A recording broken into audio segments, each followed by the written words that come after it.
Hi, hello viewers, welcome to Tasty Food Channel. இன்னைக்கு நம்ம டிஃபரெண்டான ஒரு சமையல் தாங்க பார்க்க போகிறோம். என்னென்னா வெஜ் மோமோஸ். என்னடா இது டிஃப்ரெண்ட்டாக இருக்குன்னு யோசிக்கிறீங்களா? செய்கிறது ரொம்ப ஈஸிங்க, பட் டேஸ்ட் ரொம்ப நல்லாயிருக்கும். இதை பிரேக்ஃபாஸ்ட்டாகவும் இல்லை ஈவினிங் ஸ்நாக்ஸாக கூட செஞ்சு கொடுக்கலாம். ஓகே, எப்படி செய்கிறத பார்க்கலாம் வாங்க. ஒரு கப்பு மைதா மாவு எடுத்துக்கோங்க. பாருங்கள், நான் இந்த கப்பில் ஒரு கப்பு மைதா மாவு எடுத்துக்கிறேன்.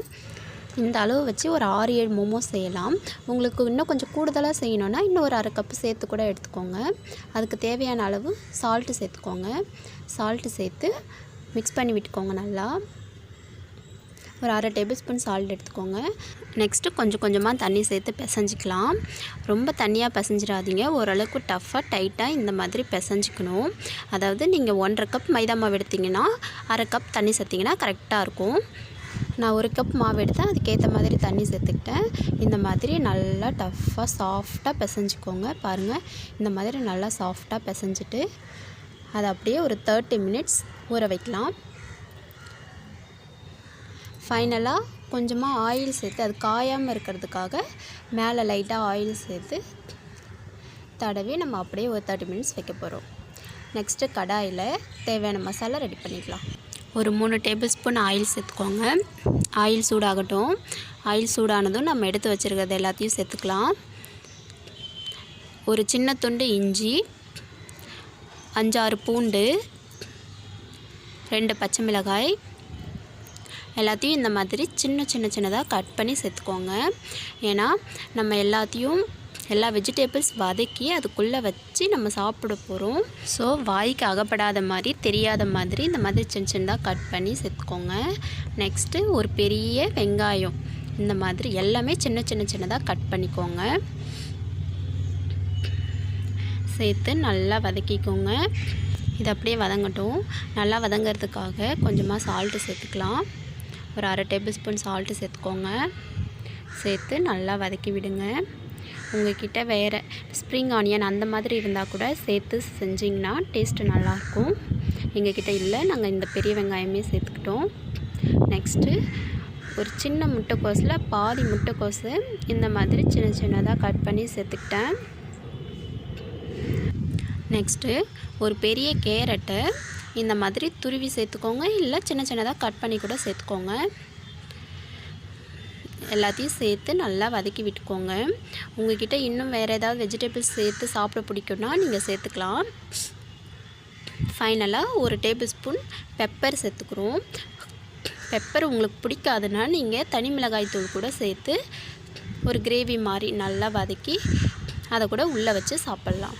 இந்த அளவுக்கு நல்லா வதக்கிக்கோங்க. இதை நம்ம திரும்ப அதுக்குள்ளே வச்சு ஆவி காட்ட போகிறோம். அப்போ கொஞ்சம் வெந்துடும். ஸோ அதுக்கேற்ற மாதிரி நீங்கள் வதக்கிக்கோங்க.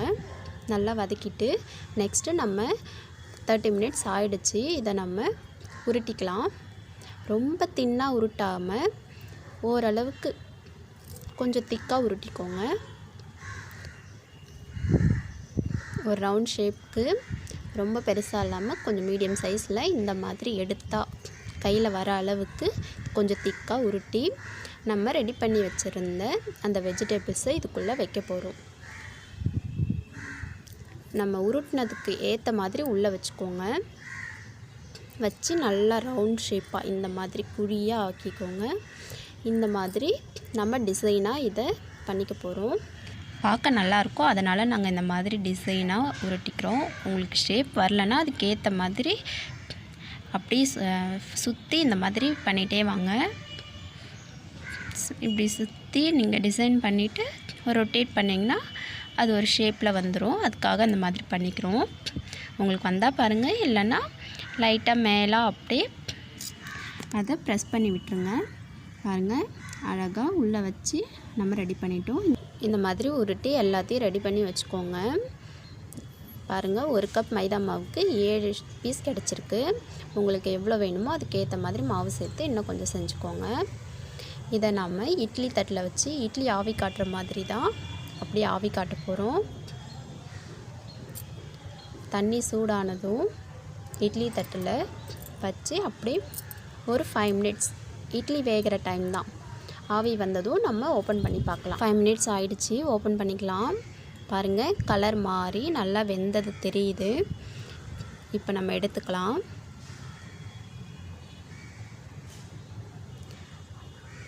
அவ்வளோதாங்க, நல்லா வெந்திருக்கு பாருங்கள். உங்களுக்கு பார்க்கும்போதே தெரியும் அது வெந்த மாதிரி அந்த கலர் மாறி இருக்கும். அவ்வளோதாங்க, இது கூட ஒரு டொமேட்டோ சட்னியோ டொமேட்டோ சாஸோ ரெடி பண்ணி வச்சு சாப்பிடும்போது அவ்வளோ டேஸ்ட்டாக இருக்குங்க. ஸோ கண்டிப்பாக செய்து பாருங்கள். நெக்ஸ்ட்டு விநாயகர் சதுர்த்தி ஸ்பெஷலுக்காக கொழுக்கட்டை வெயிட்டிங்கில் இருக்குங்க. எல்லாருக்கும் advance happy Vinayagar Chaturthi. Thank you, bye bye. மறக்காம சர்ப்ரைஸ் பண்ணுங்க. தேங்க்யூ.